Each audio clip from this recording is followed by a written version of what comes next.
I entered the palace at the age of 30. On our first night together, I scared the emperor so badly he ran away in terror. After that, I immediately gave up any thoughts of competing for favor. I spent my days strolling around, admiring birds, and basically started my retirement life early. Little did I know the emperor wasn't having it. One day he cornered me against the wall, eyes red, and asked in a choked voice, "Big sister, do you really not feel even the slightest bit of attraction toward me?" Everyone in the capital knew that the prime minister's eldest daughter was an old spinster nobody wanted. It wasn't because I was ugly. It was because my family background was terrifyingly powerful, and I had more than enough beauty, so my standards were through the roof. I looked down on the top scholar for being too bookish and lacking any real manliness. I thought the young general, who returned victorious, was too rough-looking and boring. The heir of another noble house was funny and charming, but unfortunately his face didn't meet my standards. So I kept being picky until I turned 25. All the other young ladies my age already had kids old enough to go buy soy sauce for their moms, while I was still single as hell. That year, the new emperor ascended the throne and held a grand selection for concubines. My dad gritted his teeth and decided to ship me off to the palace. He figured he had served the court loyally his whole life, so the emperor could at least feed one extra mouth. His useless daughter. To that kind of thinking, I could only say, "Dad, are you trying to get our whole family wiped out like in those novels?" The emperor just turned 20. If I'd been born a few years earlier, I could have been his mom. But Dad didn't care. He stuffed the Ministry of Internal Affairs with so much silver that they finally let me in. The night before I entered the palace, my mom mysteriously handed me a small bundle and told me to open it only after I was inside. All the other selected girls were fresh, delicate 15 to 16-year-olds. I had even babysat some of them when they were little. Life really is unfair. Thanks to Dad's money magic, I breezed through the selection with a snap of my fingers. While standing in line with the other girls, I heard plenty of whispering about me. At most they said my skin was wrinkled, and I looked old and dried up. Because of my age, my once arrogant and wild personality had mellowed out quite a bit. A few years ago I would have torn their mouths apart. Now I just smiled calmly and asked, "Is there a problem?" The pretty girl at the front of the line raised her eyebrows. "Ma'am, aren't you in the wrong place?" Calling me ma'am? Did I look like I snuck in through the back door? This little brat actually dared to offend me. She either had an insanely powerful family, or she was just stupid. Either way, no one was bigger than my dad, the current prime minister. So I just kept smiling at her kindly. My father is the current prime minister. Reputation on the streets is something you have to build yourself. Dad worked his ass off to climb to the top of the civil and military officials. If I didn't show it off a little, I'd be doing him a disservice. Sure enough, the girls shut up immediately. Only that little brat muttered under her breath, "Having a powerful dad sure is nice." I gave her a deep look and became even more determined. In the harem I could lie flat and do nothing. But I absolutely could not let this girl climb on my head. That would be too humiliating for both me and my dad. The main reason I dared to enter the palace to retire comfortably wasn't just my dad's power. My childhood bestie, Kai Huindong, was the current Empress Dowager. We'd been thick as thieves since we were kids running around naked in the rain. Kai Huindong was extremely ambitious and capable. She entered the palace at 16, struggled for 10 years, and actually climbed all the way to Empress Dowager. The new emperor was busy with a mountain of state affairs, so the entire concubine selection fell into her hands. I followed the group of selected girls into the main hall. The moment Kai Huindong saw my face, she spit out her tea. All the servants nearly had a heart attack. I just grinned and raised an eyebrow at her. "TSK, you really are an Empress Dowager now." She quickly regained her dignified appearance. Her phoenix eyes lifted slightly as her jade-like finger pointed at several exceptionally beautiful and well-connected girls, granting them titles. When her finger finally pointed at me, she paused, then asked hesitantly, "Miss Shen, would being conferred as a glaring, precious consort be acceptable?" I nodded enthusiastically. As expected, my bestie never let me down. After the conferment, I was given the Spring Flower Palace. The girl sharing the palace with me was named Toucan. She had a good personality, a round face like a little steamed bun, and blushed at the drop of a hat. Most importantly, she kept saying I looked like an 18-year-old girl. What a sweet, discerning child. I suddenly found her very lovable. It wasn't until late that night that I remembered the bundle my mom gave me. I opened it, full of romance novels. The more I read, the weirder it felt. I only got halfway through the first one before it ended. Why did mom only give me the first volume?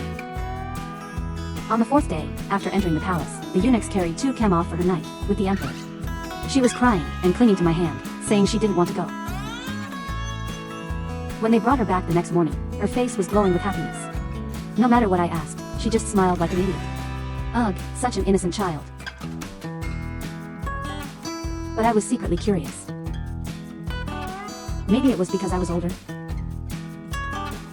Looks like this emperor knew what he was doing and worked hard. A few days later, the same eunuchs came again. The emperor had flipped my name tablet. The eunuch looked at me hesitantly and double-checked. You are noble consort Shen, right? I nodded and told him to hurry up before the emperor got impatient. Even on the way there, he still looked worried, like he was afraid they'd gotten the wrong person. Ask one more time, and it's rude, I warned. After the eunuch left, I obediently lay down on the bed to wait. Soon I heard the door open. The emperor pushed it open and stood frozen in front of my bed. Seeing him standing there like a statue for so long, I lost patience, sat up abruptly, and met the face of a beautiful young man. Oh my god, even more handsome than the male leads in the novels. In that moment, I was incredibly grateful for my dad's wisdom. This emperor's face was exactly my type. Startled by my sudden movement, he jumped back several steps. Jigiren. I replied in a soft, coquettish voice, your concubine is here. Lu swallowed hard. He really was gorgeous, oval face, willow leaf eyebrows, the perfect seductive beauty type. Since he was inexperienced, his face quickly turned bright red all the way to his ears. He was still just a boy, who had recently grown up. I walked over, slowly wrapped my arms around his neck. But the next second the emperor suddenly pushed me away. I'm sorry. Then he panicked, and ran away, as fast as he could. There were 23 beauties selected this time. When we went to pay respects to the Empress Dowager, I secretly glanced around. So many beautiful girls, the emperor was truly blessed. After the Empress Dowager finished lecturing, all the concubines obediently withdrew. Once everyone was gone, Kai Huindong immediately grabbed my hand. So, how was last night? I specifically told the Ministry of Internal Affairs to take good care of you. Tell me, isn't my son handsome? When the late emperor told me to pick a son to adopt, I took one look at Nakni, a soft, white, pink little bun, and fell in love immediately. How did he do? I sighed. He's still too young and inexperienced. Kai Huindong's face changed drastically, as if she'd been struck by lightning. How is that possible? How is that possible? I felt a bit uneasy, but didn't think too much of it. I just assumed she was disappointed he hadn't consummated the marriage. I patted her shoulder lightly.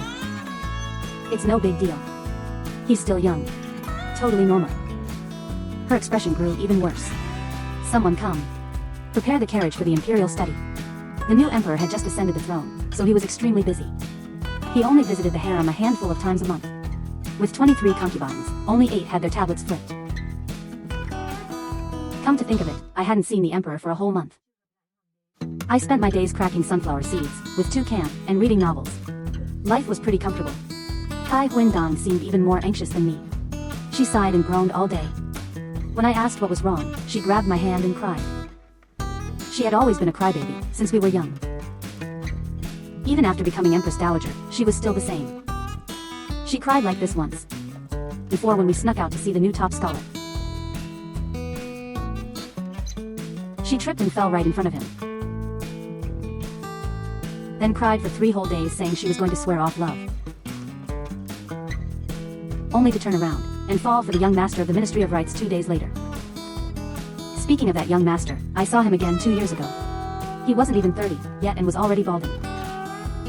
The top scholar didn't bald, but he got fat in middle age. Thinking about the emperor's strong waist, I secretly sighed. Youth really is the best. While I was lost in thought, Kai Huindong started tugging my sleeve and sobbing again. Why is my fate so bitter, Chi? What the hell? Where am I suffering? What did you do to me this time? She sat up straight, with a serious face and promised. Chi, don't worry. I will definitely give you a proper explanation for this. What are you talking about? She just gave me a mysterious smile. Could it be that she finally came to her senses and was going to give me 2 handsome male pets? No male pets arrived. Instead, Emperor Tu Vu stormed in furiously.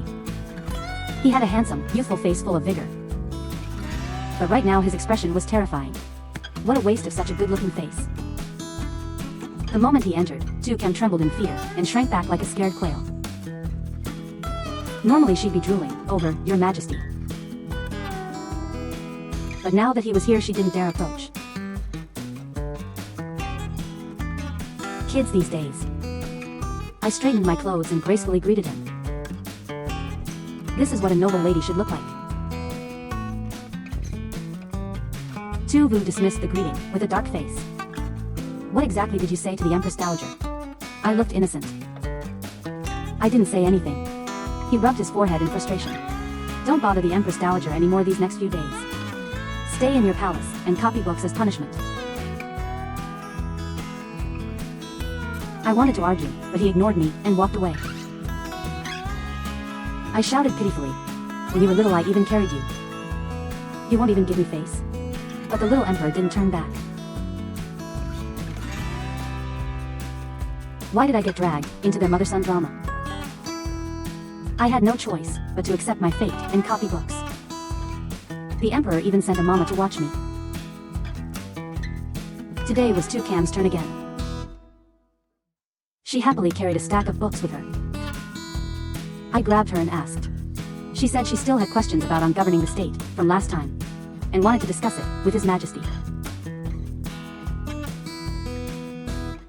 They talked all night, nothing else, just dry academic discussion.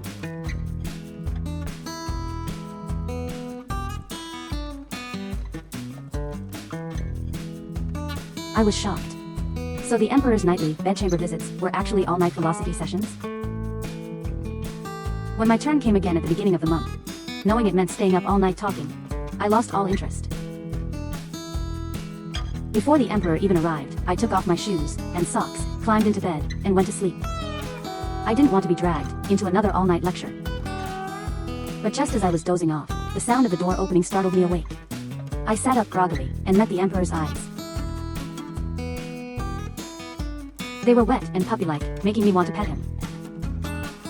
Shen Nam Chi, what the hell are you thinking? That's Kai Huindong's adopted son. Looks like noble consort Shen has been living quite comfortably lately, he said, with a bad expression. I quickly got off the bed and saluted. It's all thanks to your Majesty's blessing. Oh really? But I haven't been living well at all lately. I really wanted to ask what that had to do with me. But keeping my mouth shut seemed wiser. I heard my performance last time displeased you.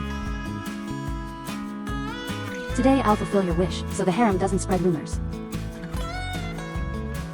Your Majesty is vigorous, and full of dragon spirit. His face turned bright red, unusually so.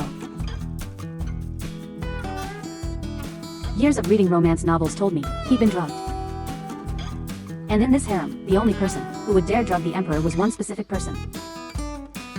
Kai Huindong, you really are the best bestie ever. Tu Vu pulled me into his arms, stared deeply into my eyes, and called out in a trembling voice. Big sister. Actually, Tu Vu and I had known each other for a long time. Back then he was a frail, neglected prince who was bullied by the other princes every day.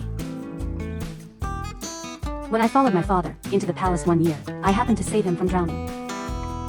He clung to me tightly, trembling like a little kitten, calling me big sister.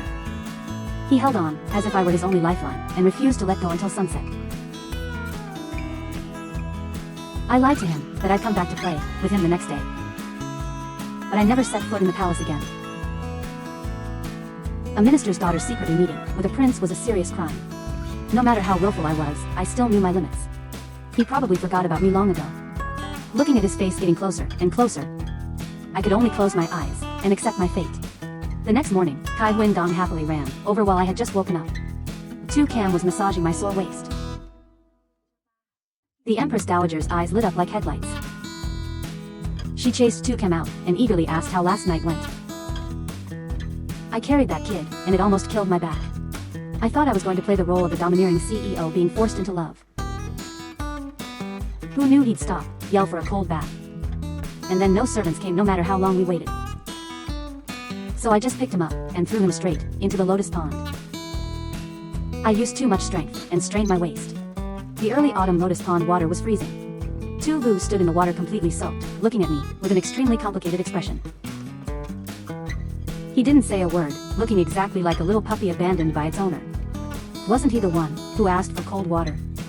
Why the pitiful face now? I squatted on the shore, watched him for a while, then dusted myself off and left. Throwing the Emperor into the lotus pond wasn't a huge deal, but it wasn't small either. Thanks to my dad being the Prime Minister. I heard he got scolded every day at court lately. Poor guy. I hadn't even settled the score about the drugging. Yet when Kai Huindong hugged me and wailed. She had always been like this. When we were 8, I was swinging a big sword, and accidentally chopped off half her hair. She cried for days.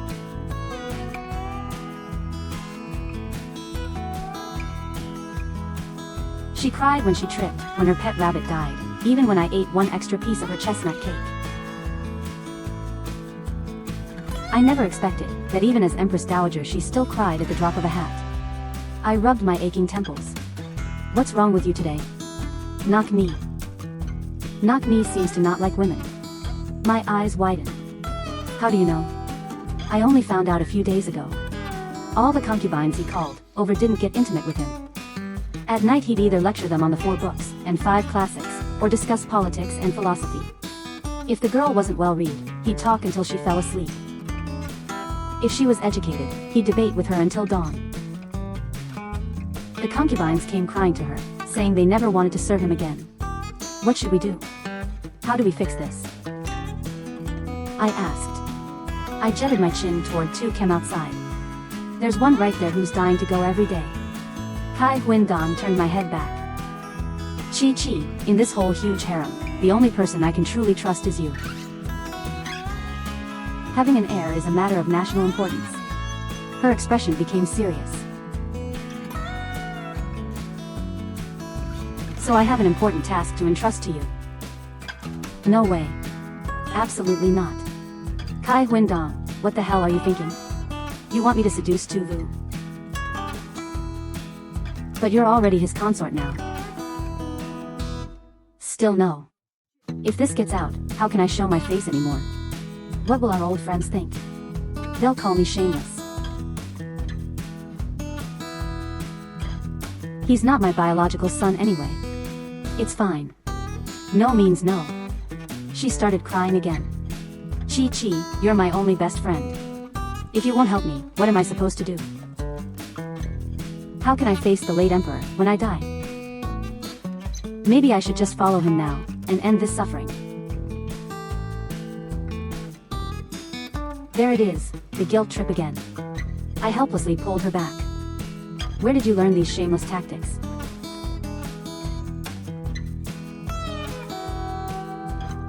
Fine. But this stays between us.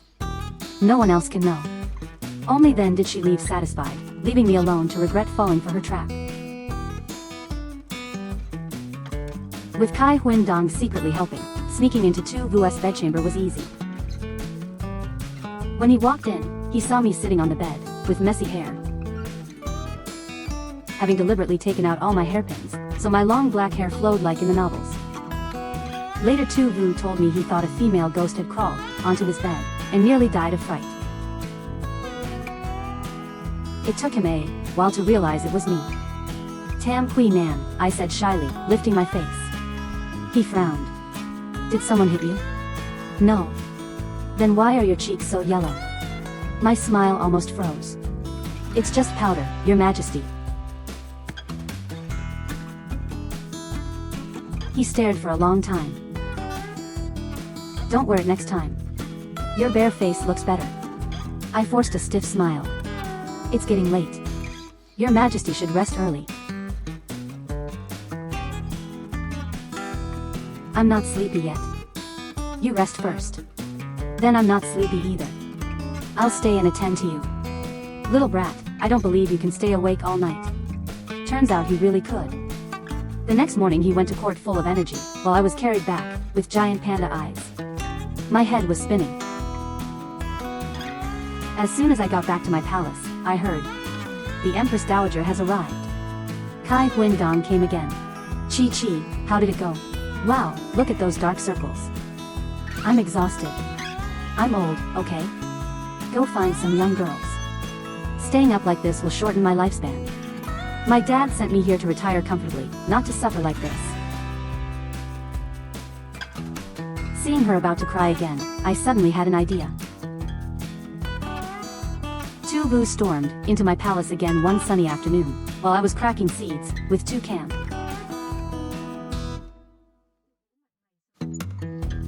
He picked me up with one hand. I looked at Tu Cam for help, but the traitor ran away. Noble consort Shen, your medicine is excellent. These past few days I've been drinking turtle and soft-shell turtle soup non-stop. Your Majesty, they're basically the same thing. Stop changing the subject. What exactly are you trying to do by sending me those tonics? I thought your Majesty seemed tired lately, so I wanted you to nourish your body and quickly produce an heir for the imperial family. Tu Vu laughed angrily. Are you insulting me? Of course not. He leaned in close, lifted my chin, and I shyly turned away.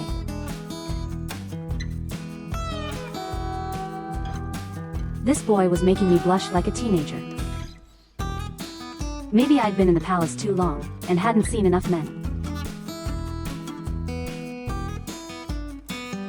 Shen Nam Chi. What are you doing? He laughed coldly. The next second, I was lifted off the ground.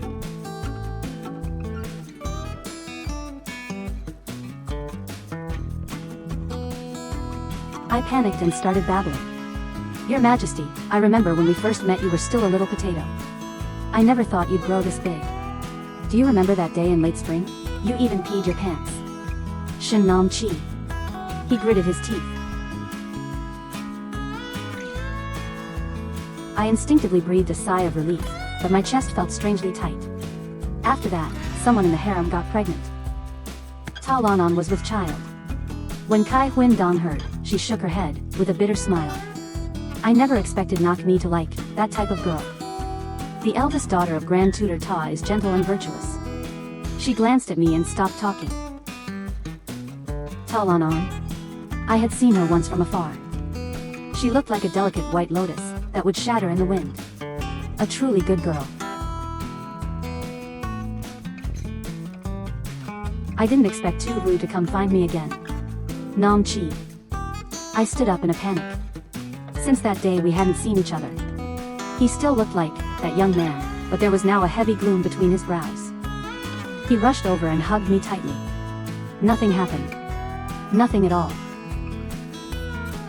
He let go, stood silently in front of me looking like he might break. And after a long time whispered, I hate that you weren't there. Then he turned and left, leaving me standing there in a daze, with a heart that felt strangely squeezed.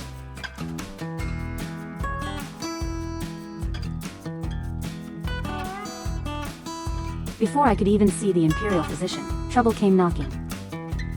When Ta Lanan arrived, her belly was already showing. She still looked fragile and delicate. If she hadn't deliberately pulled my hand to push me into her and then jumped into the water herself, I might have actually believed she was a pure, fragile white lotus. Unfortunately, her child couldn't be saved. I got slapped several times by the old mama serving her. Of course I slapped her back. But that old hag was strong as an ox. I regretted skipping martial arts training when I was younger. I had never suffered such humiliation in my life. Kai Huindong arrived just in time. When she saw the red mark on my face, rage exploded in her eyes. I had never seen her like this before. In front of me she was always soft and childish. She stormed into Ta Lanan's palace in fury. Ta was clutching her clothes and sobbing. Kai Huindong slapped her hard. You dared to incite your servants to beat a consort? Who gave you the guts? Do you still see me, the Empress Dowager, in your eyes? This concubine didn't. The old mama only did it, because she felt sorry for me, and for the child I lost.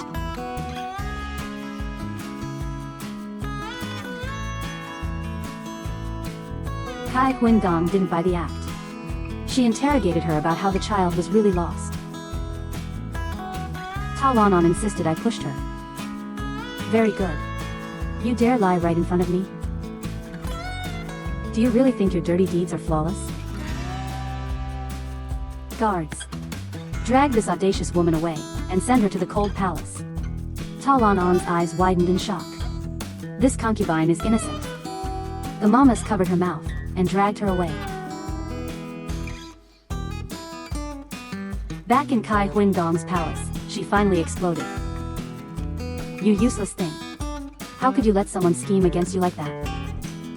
The Ta family's status wasn't low, and Grand Tutor Ta had students everywhere. If they made a fuss, it would cause Nakmi a lot of trouble. Whatever, the kid needs to taste some hardship anyway. Wait, so you had no evidence that Ta Ten framed me? With how rushed everything was, where was I supposed to get evidence? I was just scaring her. What if she got scared and confessed? And what if I really was jealous, and pushed her? So what? Even if I beat Ta Lanan to death today, it would still be her fault. We grew up together. I know your personality better than anyone. When I entered the palace I swore that if I ever gained power, I would protect you for the rest of your life. In my eyes, no one is more precious than a single strand of your hair. I trust you. Her words made my nose sting. When Tu Vu heard about the incident, after court, he rushed over angrily. But the first thing he asked was about the injury on my face. Have you put medicine on it? Tu Vu, aren't you mad at me? Why would I blame you? It's all my fault for dragging you into this. As for Ta Lanan, who was still locked up, just keep her there. In the end the matter didn't blow up, as I expected. It turned out the child in Ta Lanan's belly wasn't Tu Vu's. That day he was drunk, and she took advantage of him. He didn't want to damage the imperial family's reputation, and gave face to Grand Tutor Ta, so he temporarily claimed the child. He planned to deal with it quietly later. He never expected Ta Lanan to be so vicious. She was afraid the truth would come out after the birth, so she came up with this scheme. But she never imagined that Tu Vu had known everything all along, and only stayed silent out of respect for her father. In the end, Ta Lanan was sent back to her family. Rumor had it she went crazy, and kept muttering about wanting to transmigrate back home. I never thought my first palace fight, after entering the harem, would end so anticlimactically. My dad was preparing to retire, and return home. He specially came to the palace to see me one last time. Chi, Dad won't be able to protect you anymore. From now on you'll have to rely on yourself. And stop throwing around your father's name, okay? Dad, take me with you. He refused. He said he wanted to find meaning in life. And bringing me along would just be a burden. So I decided to pursue my own dreams too. I suddenly remembered that mid-autumn banquet. Tu Cam had decorated my hair with jewels and said, if you hadn't entered the palace, you probably would have become an amazing owner of a cosmetics shop. That sentence made me dazed for a while. If I hadn't entered the palace, what would I be doing right now? Maybe sneaking snacks with my nephew. Or secretly pulling the tail of the stray cat at home. Or going to the end of the alley for a bowl of sweet soup, when I felt like it. Dad said I only needed to live safely and happily. I had lived that way for the first half of my life. How should I live the second half? I still needed time to think. Before I could figure it out, Tu Vu came again. Lately he visited my palace extremely often. Whenever tributary states sent interesting toys, he'd happily bring them to show me. When fresh fruit arrived from Jiangnan, he personally delivered it. You're the emperor. Don't you have other things to do? To me, you are the most important thing. Where did this smooth talker learn to speak like that? I lost to you, Chi. That day you said you'd come find me the next day, but you never did. So he still remembered, after all this time. Right now I just want to spend the rest of my life with you as a loving couple. Can you please not abandon me again? His bright eyes made it impossible to refuse. But deep down I thought, looks like I'll end up being one rank lower than Kai Huindong, as a daughter-in-law after all. Still, looking at his clear, moon-like face, I was willing. The day I found out I was pregnant, Tu Bu disbanded the 6 palaces for me. When Tu Cam came to say goodbye, I held her hand and cried. I don't know why, but ever since getting pregnant I'd become much more emotional. We had read so many novels together, and seen every kind of parting scene. I never knew actually saying goodbye would hurt this much. Tu Bu couldn't bear to see me sad, and said, "We can let Tu Cam stay, if you want."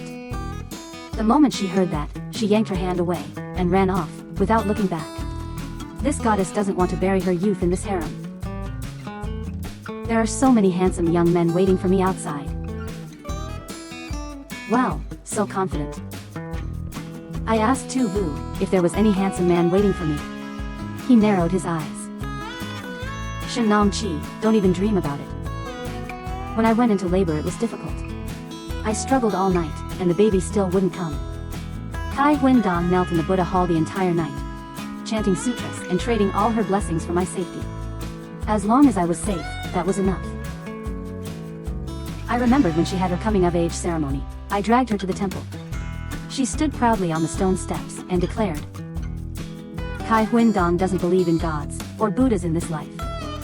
I only believe in myself." Yet here she was, putting her faith in the divine for me. At dawn, a baby's cry broke the silence of the harem. I safely gave birth to a little princess. Tu Bu named her Fucking, blessing and peace. He only hoped our princess could live a lifetime of happiness, peace, and nobility like an emperor. Fortunately, my whole life turned out exactly like that wish, safe, peaceful, and filled with joy.